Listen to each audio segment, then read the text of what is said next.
In this video, I'm going to show you how to reserve your username on WhatsApp. Without more ado, let's get started. Before that, don't forget to like this video, share with your friends, and smash that subscribe button. Turn on post notifications so you don't miss any of my future videos.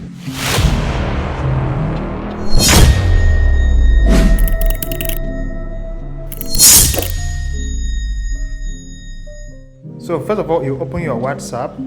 All right. For Android users, tap on the three dots over here to access your settings. But for iPhone users, you can switch to settings. All right. So I'm going to tap three dots and tap on settings. So after that, you go to account. Right. Go to account, and after that, you can see something like username. Right. So here you can see reserve a username to help customers find your business. All right. So usernames are coming soon, and will be a new way for customer to contact your business.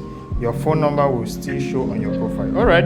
After that, I'm going to tap on reserve username. So here is where you add your username. Okay. Over here, I have different suggestions, of course, because the name I put on my WhatsApp business account is the Quickest Empire, right? So I'm just going to select either the Quickest Empire, Hasten the Quickest Graphics, or all these other ones, right? But if you don't want to select the option that I've given you, you just have to, type it out. I don't know. Okay, the Quickest Empire. All right.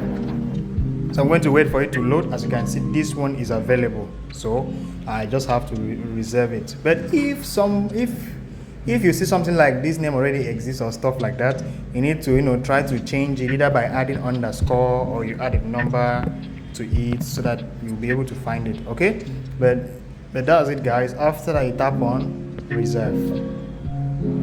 Okay, after tapping on done, you can see here contact me by username. If you tap there, you say people who know my key, or you can see everyone. So it depends on you, anyone you want to choose for now.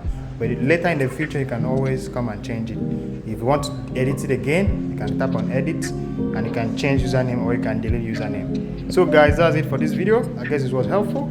If it was, don't forget to leave a like in this video, smash that subscribe button, turn on post notifications so you don't miss any of my future videos. So, Hasten the Quickest signing out.